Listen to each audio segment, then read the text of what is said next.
This is going to be a quick video of how to replace a water pump, as well as how to test for some issues, some common issues with the water pump, because you might not need to replace the water pump at all. Maybe there's an electrical problem and you do need to replace it, or maybe it's just clogged up. So what happened with this washer was, after you run it a couple times, it would actually fill up with water and wouldn't drain out. So let's get to pulling that pump out and get to it. Alright, so this is a look at the back of the washer here. The first thing you want to do is make sure the washer is unplugged, and then disconnect the hot water and the cold water as well. When you take the pump out, you're probably going to have a little bit of leftover water there, so you probably want a bucket or something that can hold some of the extra water there so you don't spill it all over the floor. Luckily, we've taken this one out already, and this is extra, so it's sitting in my garage, which makes it nice and easy. To get at the pump, you're just going to have to remove two screws that hold this cover plate on. There's one here and there's one here.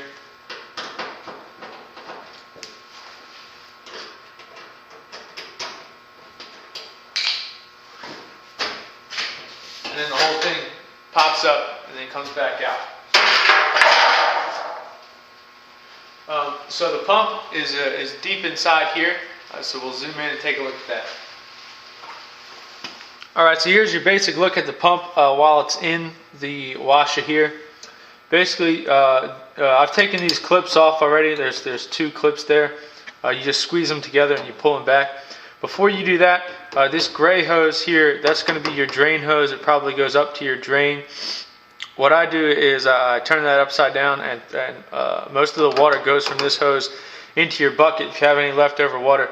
You might also have some leftover water here in this black hose.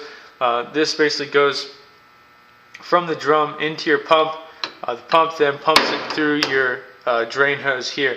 A lot of the problems might be you have something stuck in this hose right here, a quarter or a piece of cloth or a sock maybe, but you want to drain all this water out. So then you take these hoses off. There's your drain hose and this black hose. Take that off. Once you take the clips off, now you're going to have three mounting bolts that you need to take off. One here, and one back here. Those are 12mm screws. And the last thing, once you have them out, I've already loosened them up. There's a small electrical plug in the back here, so you can turn it up.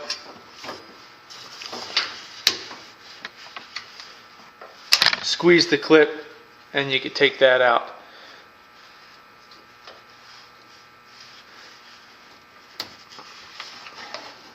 And then the whole unit should come out.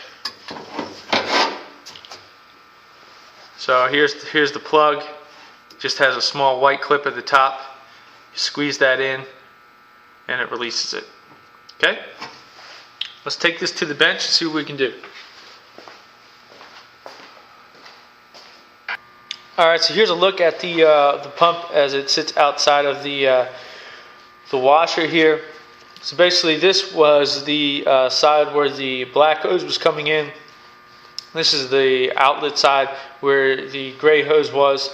You've got a little check valve here which doesn't allow the water to drain back into the pump. It only allows it to come out. To take this off of the mounting bracket, I've already undone the screws here. What you'll find, you'll have one screw here and another screw here. You unscrew those and the bracket pops off. On the new one that I've got here, it's a slightly different scenario, but same kind of principle. These two just lock in and you just have one screw there. But basically, now that the screw is off, or the pump is off of the bracket there, you can take, there's one screw right here which is a little protective housing for the motor. Take that off. The new one that I got didn't come with this, and so I'm going to use this for the new one. So you can do a couple things here before we get any farther. You can pretty much test for any kind of closed circuit issue. Here, let's see.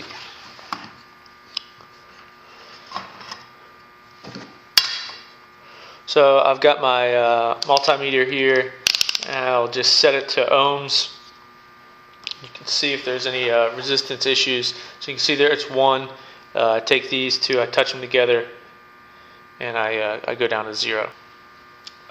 So you take those here, and you got the 2 brackets for the mounting of the plug. You just touch 1 to 1 and 1 to the other, and you can see it goes down to 0. So it doesn't look like there's any closed circuit issues there with the motor. You can look and you see on the new one as well, it does just the same. Goes down to 0. So you can do that. You can do that to the back side of the washer as well. You can see if the issue is there. Also, something to note here, when you're pulling off the plug, sometimes this little mounting piece will come off with it, but it only fits in one way, so it's easy just to stick it back in. So here's going to be some of your main issues here. What you're going to want to do is, when you take the black hose off, look inside that black hose. You could take it off completely. There might be something stuck in that actual hose. Also, there might be a quarter is the perfect size to get lodged in this hole. So if a coin or something is in there, the water can't get in, and it then can't get pumped out. It's not very likely, but it's also possible that there could be something stuck on this end as well as it went through the pump. So to take this off, to look inside, if there isn't anything stuck there, you've got 3 mounting screws here, 1, 2, and 3 there. So I'm going to take those off real quick.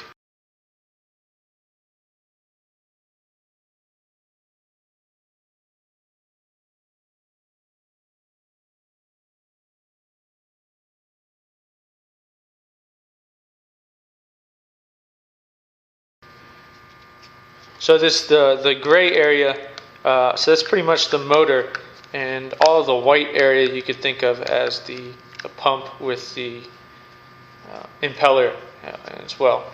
One of the other major problems that you might encounter here, I'll show you in a sec, is that something has gotten wrapped around the impeller, or the impeller, something's gotten lodged in there, which doesn't allow the impeller to spin. So this should just pop right off here. Right, so you can see this is just a housing really, and this is the bulk of everything. So this impeller spins around.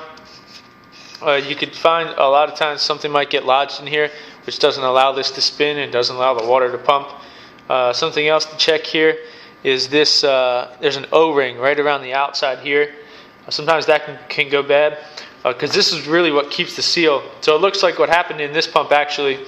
I've already pulled this apart and looked at it. There was nothing bad here, but this O-ring had started to deteriorate, and you can still see some moisture there. So what would happen was, after a couple loads, there'd be there's a small leak, and just a little bit of water would make its way into this motor here, and then would make the motor shut down and not work until it dried out again. It's just the smallest amount. So eventually this was going to go bad. So the initial problem was this O-ring here. So what I've done is I've just ordered a complete replacement. I've got a list of replacement parts as far as you can match your washer to what replacement pump you'll need. You can find it in the link right below in the information section. So I was able to type in the model of the washer and get myself an exact replacement for the pump. So I'll just install this pump back in, and we should be good to go. You just install the pump in, install all of the screws in the same mounting places that you had, plug the plug in, and see if it works. I am going to use this old motor cover to go over top of the motor to protect that as well. But that should be pretty much it. That covers all the main problems. Don't forget to check to see if this is clogged, check if that's clogged, check your actual black hose inside the washer. That might be part of the issue as well. So that should cover it, and I hope this helped.